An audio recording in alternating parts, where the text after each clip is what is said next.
Bonjour à tous, me voilà actuellement sur Paris, j'ai quelques minutes pour m'épancher un peu via une vidéo parce que j'attends actuellement d'accéder à une salle de réunion où des gilets jaunes de toute la France vont se rencontrer pour discuter de questions opérationnelles et puis aussi pour nous mettre d'accord sur ce qu'il convient de faire pour le 8 juin prochain, l'acte 30, devant les grands médias.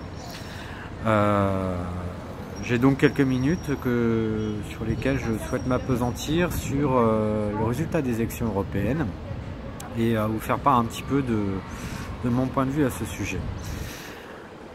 D'abord, je constate que contrairement à ce qui est chanté par la presse, le parti de Macron a beaucoup reculé. De mémoire, c'était presque 15 millions de Français qui avaient voté pour lui aux élections présidentielles. Actuellement, c'est 5 millions de personnes qui ont voté. Donc ça pose quand même un recul plus que net. De la même façon, le Rassemblement national, c'est pareil.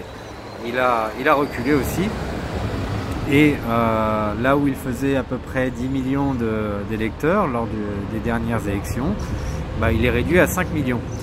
Donc il ne faut pas, par le jeu des sondages, des pourcentages, se laisser à croire que ces partis sont en train de prendre de l'avance, de grimper. En fait, c'est faux, c'est l'inverse.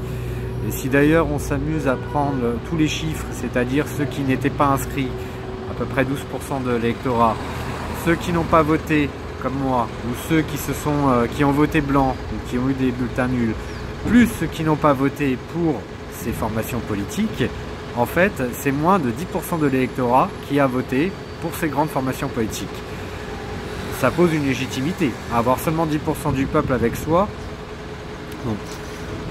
J'ai pu aussi voir une carte qui est assez intéressante où on voit sur la carte, d'abord deux cartes en fait que j'ai vues qui sont assez intrigantes. La première en fait elle est assez logique, c'est une carte de Paris avec le déplacement des votes de l'électorat où l'on voyait que durant les présidentielles à Paris on a voté un peu en ordre dispersé dans tous les arrondissements et puis suite à l'insurrection populaire des Gilets jaunes, il semble que les bourgeois aient commencé à paniquer et se soient radicalisés sur le vote Macron puisque c'est tout l'ouest parisien qui, pour ceux qui connaissent Paris, savent que c'est là que tous les bourgeois vivent, qui a voté massivement pour Macron. Donc ça c'est assez intéressant, ça fait voir la radicalité de ces gens-là qui clairement assument complètement leur vote et nous chient dessus, quoi. Clairement chient sur le peuple, et ils ont peur de nous et ils espèrent sauver les miches de Macron. Une carte de France aussi qui est assez intéressante que j'ai vue où on voit que le vote FN populiste, on va dire, s'est fait comme d'habitude sur la périphérie. Donc il y a un espèce de trou qui est situé dans le Massif central et un autre qui est à Paris et un dernier qui me fait beaucoup penser au résultat du scrutin sur le référendum de 2005 qui est en Bretagne. À l'époque, il n'y avait eu qu'un seul département breton qui avait voté majoritairement contre le traité constitutionnel européen. Je suis désolé, il y a beaucoup de bruit, c'est le désavantage de Paris, c'est pour ça que je serais ravi de retourner dans ma campagne demain. Enfin, toujours est-il, je ne sais pas ce qu'ont les Bretons avec cette volonté inexpugnable depuis des années et des années à voter pour des traîtres, des ultra-libéraux qui sont en train d'enfoncer le pays. Alors je sais qu'en Bretagne on est un petit peu préservé, on est à l'extrémité de la France, on a un tissu industriel et agricole qui est encore relativement sain et peut-être que la misère ne les touche pas tellement, peut-être que le sentiment national est plus aussi exacerbé que ça à force de voir l'Union européenne démanteler notre unité. Mais putain les Bretons, va falloir arrêter de voter comme des cons là, parce que vous participez très fortement à maintenir une dictature qui entraîne de détruire pas seulement notre peuple, mais l'ensemble des peuples européens qui sont soumis aux traités. Enfin, lisez ces putains de traités et comprenez la mécanique infernale de l'euro. Donc ça c'est un autre petit point que je souhaitais aborder. Alors évidemment je sais que les hypériens ne vont pas pouvoir s'empêcher de se poser la question de ce que je pense au sujet du résultat plus que médiocre de l'UPR. Bah écoutez, ce que je pense, c'est qu'avec 34 listes déjà qui étaient présentes, la dilution des votes était recherchée. Au total, sur les, si on élude les quelques listes qui étaient promues par la presse, je crois que la diversité de toutes ces listes rassemblées, ça représentait 7% des votes, UPR inclus. Il faut dire aussi que l'UPR a un très gros problème de communication depuis sa création, et que ça, c'est quand même la faute de M. Asselineau, qu'il le veuille ou non, qu'il ne veuille pas faire son mea culpa sur ces questions. Il a toujours refusé, chaque fois qu'on lui a tendu la perche, de muscler un peu sa communication. Alors par exemple, quand Yannick Hervé avait décroché des drapeaux européens, loin d'y voir un symbole très fort de souveraineté et une démarche juridique qui est intéressante, parce que quelque part l'assumer devant les tribunaux, ça peut être intéressant, il y a vraiment des points juridiques à faire valoir. Non, il a considéré que là ça pouvait entacher son aura de monsieur tout à fait sérieux et de parti qui a son image, qui doit être sérieux. De la même façon, lorsque je lui ai fait signe qu'il fallait peut-être songer à manifester devant les grands médias régulièrement, il a toujours refusé. Il a toujours refusé.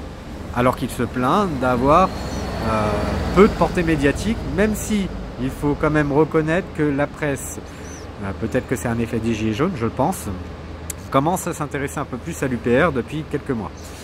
Donc, il y a ce problème où M. Asselineau ne comprend pas que les Français ne sont pas des bourgeois parisiens qui vivent dans un appartement avenue de la République, mais des petites gens qui n'ont pas forcément envie de tout intellectualiser, mais qui ont besoin de symboles et d'une résistance plus active, moins intellectuelle.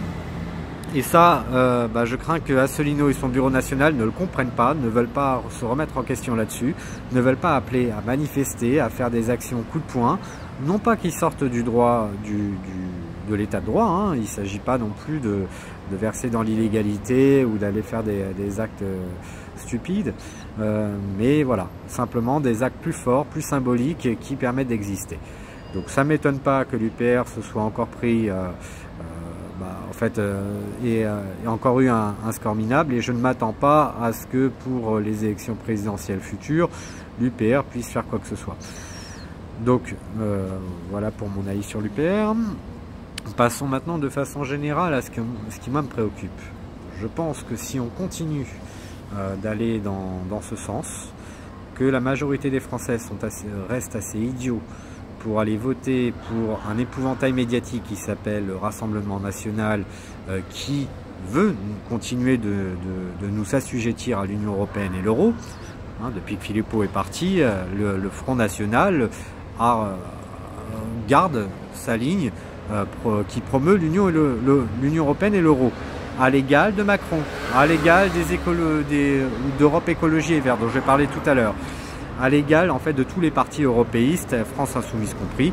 Voilà, il n'y a que 2 partis qui proposent le Frexit en France, c'est très clair, en tout cas qui jouent le jeu des élections. Il y en a 3 autres, si l'on considère que Solidarité et Progrès, le PRCF et le PARDEM sont aussi pour la sortie de l'Union Européenne, de l'euro et de l'OTAN. Mais voilà, je veux dire, il y a clairement, tous les autres partis sont des partis de traîtres, de collabos.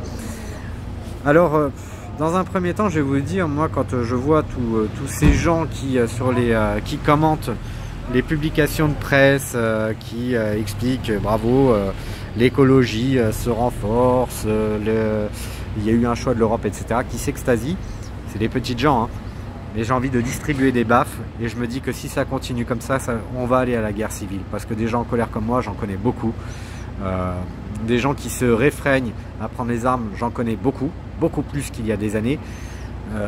Vous n'imaginez pas l'état de colère qu'il y a au sein du peuple, et c'est pas que pour moi que je dis ça. Je sais que je parle avec beaucoup de gens, des gens qui sont à la base des gens raisonnables, normaux, mais qui n'en peuvent plus de voir à quel point il y a un niveau de bêtise en France, de crasse intellectuelle. Et avant de dire finalement comment j'essaye de rester raisonnable, de garder la tête froide, je voudrais quand même poser une petite charge sur ces idiots, ces traîtres qui votent Europe Écologie Les Verts. L'Europe Écologie Les Verts, c'est la succursale de Macron et consorts. Donc, eux sont des fédéralistes européens. Ils considèrent que l'Union européenne, c'est un joujou moderne qui est dans le progrès, que l'écologie ne peut se faire que par la mécanique de traités, d'alliances entre pays.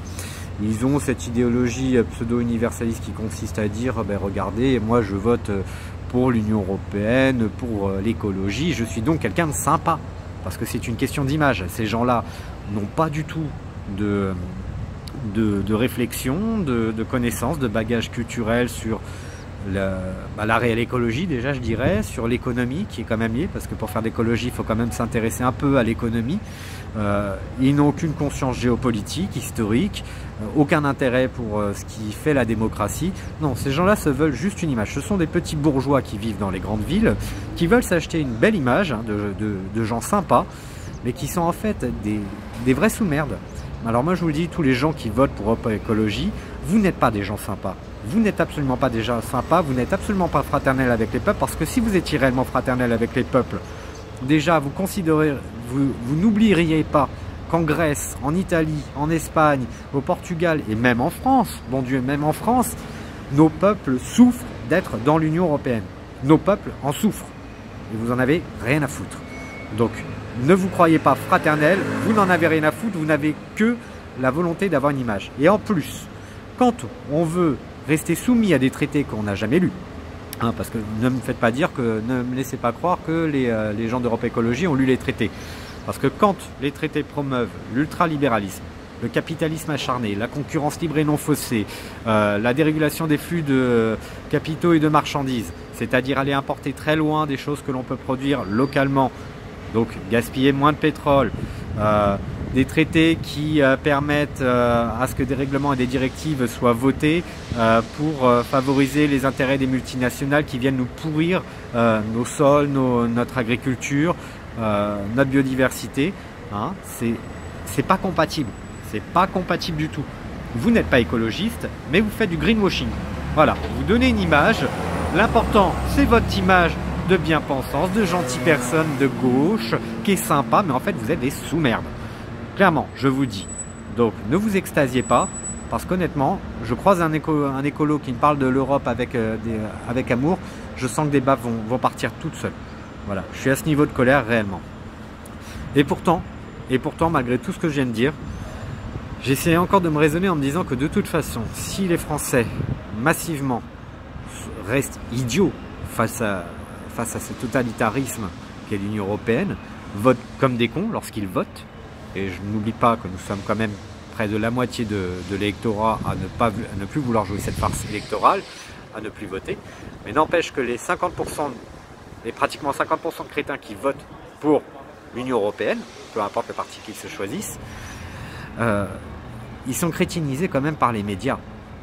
Il faut être clair, les médias continuent de crétiniser les Français, au lieu de nous éduquer sur le droit européen, le droit constitutionnel, le droit international, l'économie, la monnaie, la géopolitique, l'histoire, au lieu d'inviter des gens sérieux qui peuvent nous parler pendant de longues minutes, voire quelques heures, sur ces thématiques afin de nous donner une véritable conscience politique, eh ben non, ils continuent de faire la promotion des intérêts les plus prédateurs, ils continuent de faire la promotion de l'Union européenne. Donc, je vais vous le dire, je vais être clair. Si ça fait des années que je n'arrête pas d'organiser des manifestations devant les grands médias, et que je vous appelle à venir, c'est pas pour rien. Vous en avez marre de voir les Français voter comme des cons? Faites en sorte qu'ils aient l'occasion d'entendre d'autres opinions, d'autres récits sur l'Union européenne, d'autres façons de voir les choses. Tant que les médias resteront aux ordres, resteront couchés, parce qu'il y a des journalistes collabos, très clairement, et que nous, on ne sera pas là pour leur mettre la pression, les choses ne changeront pas. La France continuera de s'enfoncer, et je pense que nous irons à la guerre civile à la fin. Parce que le niveau de colère de ma génération est tellement fort, il y a tellement de détermination, il y a tellement de colère, même de limite de haine qui commence à se forger, qu'à la fin, lorsque vraiment les choses vont dégénérer, que le pétrole va commencer à manquer, qu'on va partir dans des guerres atroces, que l'on va commencer à être affamé parce que les camions ne pourront plus distribuer ce qu'il y a à distribuer dans les supermarchés, les étalages des commerces, etc. Quand les gens vont commencer à avoir faim, je vous assure que avant même que nos politiciens et journalistes les plus collabos aient à s'inquiéter de finir pendus sur les platanes, il va y avoir aussi tous ceux qui auront voté pour les partis collabos qui devront s'inquiéter. Parce que le goudron et les plumes, on a connu. Fusiller des collabos, on a connu. On l'a déjà fait. Donc, à un moment, réfléchissez. Si vous voulez qu'on évite d'en arriver là, qu'on conserve notre unité, qu'on arrive à se réconcilier, il va falloir que ceux qui ont compris, la minorité agissante qui a bien compris, qui est bien éduquée, arrête de bavarder sur le net, de faire des actions sans queue ni tête dans les centres-villes pour se bouffer la petite chimie de Macron avec les gaz lacrymogènes ou les flashballs. Il faut arrêter ça. Il faut aller assiéger du statique, assiéger les institutions les plus sensibles que sont les médias. Nous avons besoin de parler au peuple tout entier. Voilà pourquoi nous devons assiéger les médias, et en particulier publics, c'est-à-dire ceux que nous payons avec nos impôts. Nous devons assiéger le Parlement, qui est le seul à pouvoir voter la destitution d'Emmanuel Macron et de tout parti du gouvernement. Nous avons besoin de sensibiliser l'armée pour qu'elle rejoigne le peuple, tout simplement, en cessant d'obéir à Emmanuel Macron. Donc il faut faire un pas vers l'armée. La révolution algérienne qui est très récente, ou la révolution tunisienne qui est aussi relativement récente, se sont déroulées en très peu de temps, en quelques semaines. Pourquoi? Parce que l'armée a soutenu. Et nous n'appelons pas notre propre armée à nous soutenir. Enfin, je veux dire, pour un peuple qui a fait un grand nombre de révolutions sur les 2 derniers siècles, c'est quand même fou qu'on ait oublié toute cette mémoire révolutionnaire, qu'on soit plus capable de réfléchir, d'avoir un peu de mémoire, de culture révolutionnaire, de réflexion à ce sujet, sur les institutions, comment ça marche un État. C'est fou, ça me paraît fou.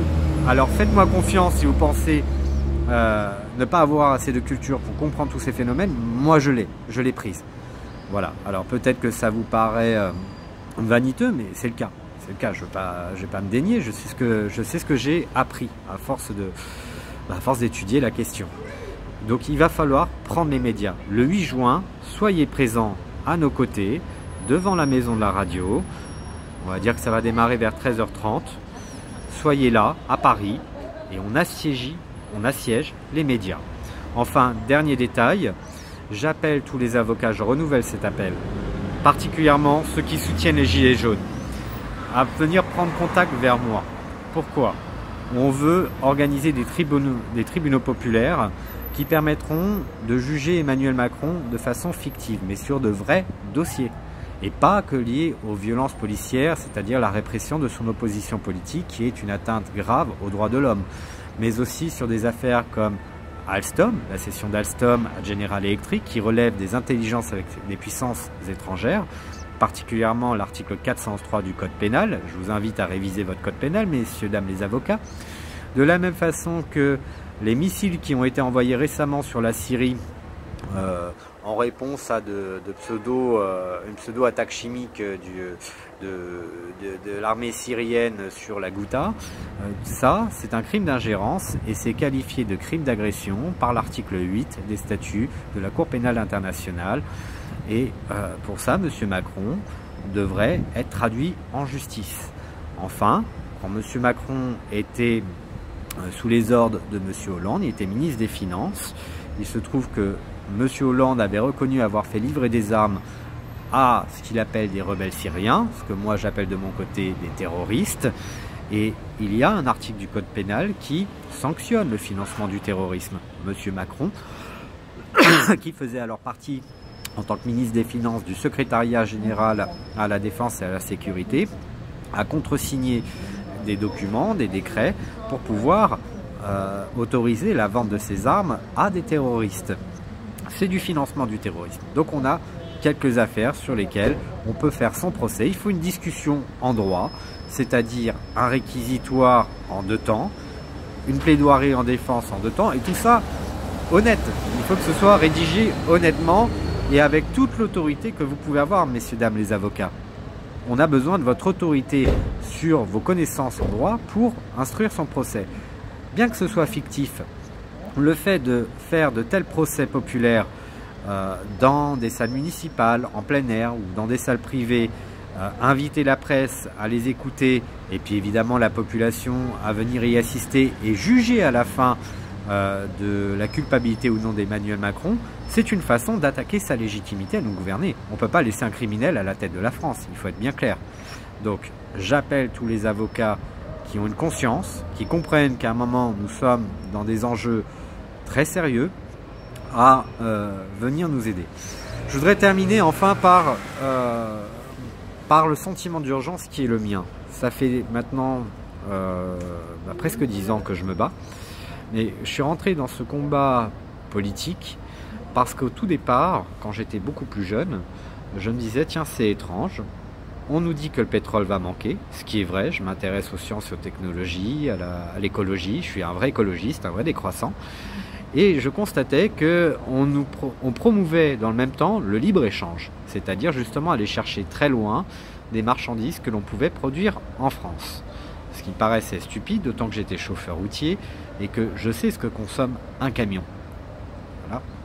Donc, quand on est dans un système suicidaire qui entraîne de dilapider l'ensemble des matières premières jusqu'à nous amener à la ruine, parce qu'à un moment, les puits vont commencer à se tarir. Les pays producteurs vont vouloir garder ce qu'il leur reste pour leur propre population. Que feront les pays occidentaux? Vous attendez à quoi? Vous attendez à quoi, sérieusement? Et comment fera-t-on de toute façon quand le pétrole sera tellement rare, tellement cher, et que les technologies alternatives ne sont de toute façon pas suffisantes pour y pallier? Comment fera-t-on pour nourrir la population et gérer la crise humanitaire qui en découlera? Le problème n'est pas le climat, le problème c'est le pétrole. Et on a de moins en moins de temps. Ça continue de tourner là, l'horloge. Sauf qu'il y a un moment, ça va s'arrêter, c'est pour notre génération. Donc j'appelle tout le monde à se prendre en main, à considérer l'état d'urgence dans lequel nous sommes et ne plus attendre. L'enjeu n'est pas électoral, hein. On n'a pas le temps d'attendre des élections. Pendant ce temps-là, le pétrole s'épuise. Pendant ce temps-là, des guerres continuent. Actuellement, Macron fait livrer à l'Arabie Saoudite, hein, cette grande puissance arabe laïque et sympathique, si l'on compare au méchant régime de Bachar el-Assad, qui lui n'est pas laïque du tout. Et voilà, je veux dire, on préfère s'associer aux Saoudiens pour qu'ils aillent défoncer le Yémen et les populations yéménites, les affamer, leur balancer des bombes à la gueule, hein, avec les canons César. Et de l'autre côté, on est en train de mener une guerre au peuple syrien parce que Bachar el-Assad fait partie finalement d'une alliance avec les Russes, avec l'Iran, avec la Chine, qui essaie de maintenir sa souveraineté et préserver ses intérêts, ce que ne supportent pas les Occidentaux. Les Occidentaux ont défoncé l'Irak qui était laïque, la Libye qui était laïque, actuellement c'est la Syrie qui est laïque. Oh. Qu'est-ce que veulent les Occidentaux à part installer des fous furieux, des religieux dans ces pays-là? À un moment, comprenez que l'enjeu est pétrolier, que tout tourne autour du pétrole, que l'urgence elle est là et qu'on n'a pas le temps d'attendre. Les gilets jaunes, je vous invite à retirer vos gilets déjà quand vous manifestez, à revenir à la rue, à déclarer vos manifestations et à manifester uniquement devant les régiments militaires, les bases militaires, tranquillement, pacifiquement. Vous n'êtes pas là pour emmerder l'armée, vous êtes là pour appeler au secours l'armée. À manifester devant les grands médias, qu'ils soient locaux ou nationaux. Rejoignez-nous le 8 juin prochain à Paris à cette occasion, ou devant le Parlement, puisque le Parlement est le seul à pouvoir destituer Macron. Ne cherchez pas à aller ailleurs, ça ne sert à rien. Ne provoquez pas les flics, ça ne sert à rien, si ce n'est à avoir des violences policières en retour, au-delà de celles que l'on subit sans avoir ce type de provocation. Restez procédurier, restez déterminé, restez dans une logique d'autodiscipline et de penser aux autres. Si vous êtes quelqu'un d'énervé qui avait besoin d'en découdre avec les flics, pensez que la petite mamie qui est derrière, elle est peut-être pas comme vous, elle est beaucoup plus fragile et que votre comportement peut lui nuire. Parce qu'elle aussi, elle se recevra les gaz et les coups de flashball par votre faute. Donc à un moment, ayez cette conscience-là. Donc je conclus ma vidéo ici, je ne vais pas plus loin. J'espère que cette allocution aura semblé utile au plus grand nombre d'entre vous. Ciao.